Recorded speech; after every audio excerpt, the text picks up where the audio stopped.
What did Hezekiah do? He's distressed. He goes in, turns his face to the wall, and begins to weep bitterly. Now, a lot of preachers do not give you the right interpretation of this, so let me share it with you. That was a very reverent thing which Hezekiah did. What Hezekiah did was to go in and turn his face to the wall, but he was looking east toward the temple, and he began to pray. You have any idea what he began to pray? He cried out, "Lord, listen to me. God, please hear my prayer," as was read to you from the scripture.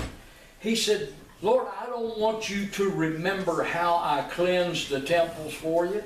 God, I don't want you to remember the reforms that I set before the people, how I got them coming back into the temples and the synagogues, how I destroyed the things that were idolaters. But what I want you to do," listen carefully, "what I really want you to do, Lord, is to remember how I have walked in your presence in this life, and how sincerely I have been in faith to you."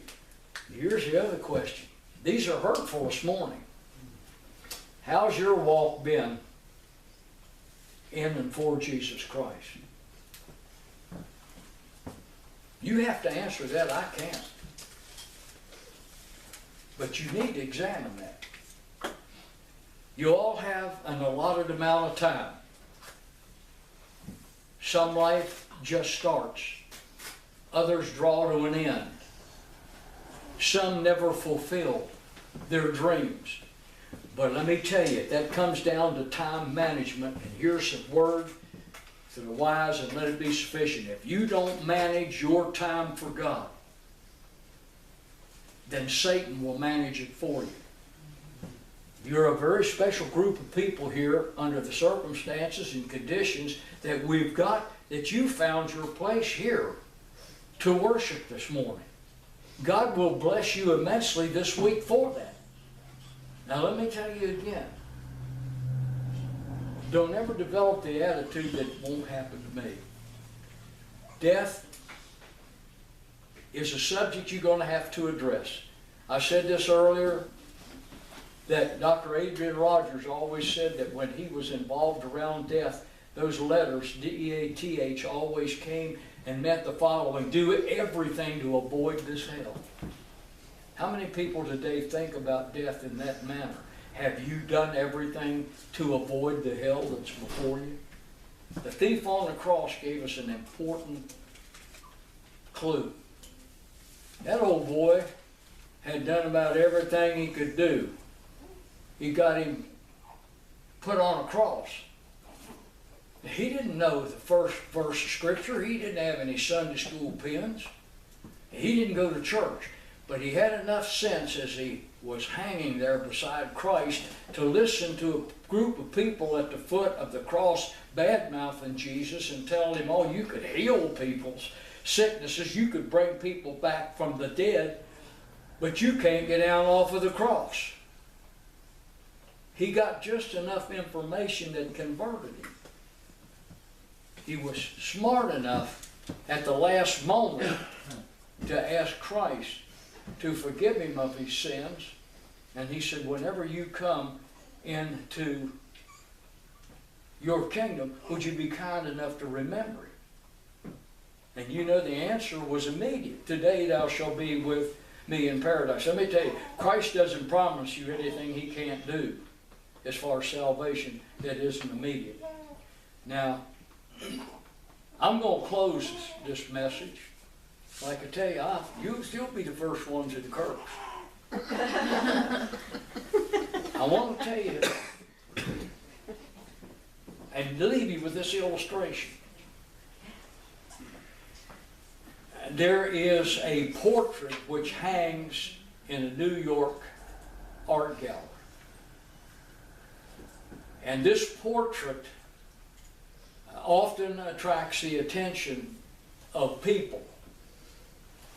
But it pictures a young man, a brilliant chess player's mind.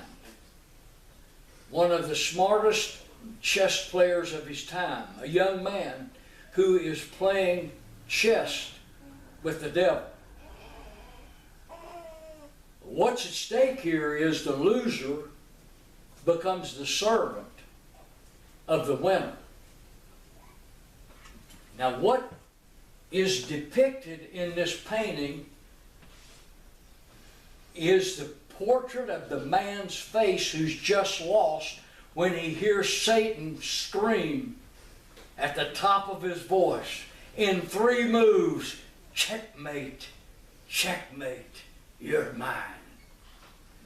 The horror is expressed in this painting of that pale face that knows the cost that he has just paid. Now what, as Paul Harvey oftentimes says, a potpourri of today's news, page 2.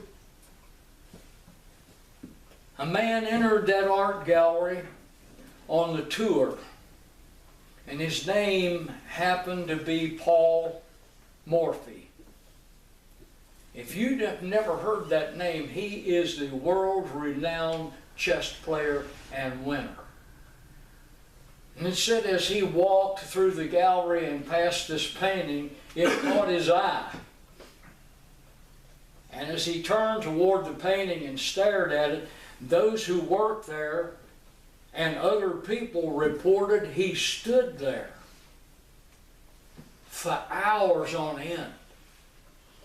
Occasionally he moved a little closer to the painting. And they were amazed at what they saw. And they said suddenly, to the amazement of everyone remaining in that art gallery, he screams, Paul Morphy, at the top of his voice, young man, there's a move that you can make. Think about this. Young man, there's a move that you could make. It's not checkmate after all.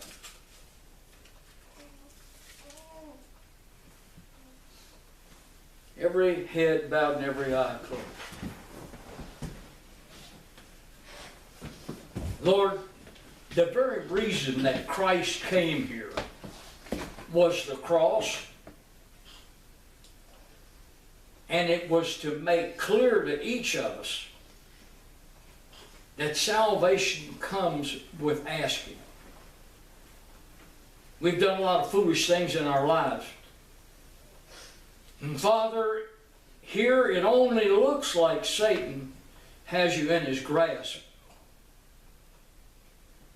But let us remember this morning, let Christ declare checkmate, checkmate in your life and in your defense, and let Satan be the one fresh out of moves. Father, again, help us this morning to remember that the Scripture declares that we are all prisoners of sin. Father, help us to remember just how mean and evil that we really are, because it's only then that we're going to recognize that we have to ask your permission and your salvation and your grace in our life. So we want to receive God's promise of freedom only by the listening to what Jesus Christ has already done. He has paid our price. In Christ's name, amen.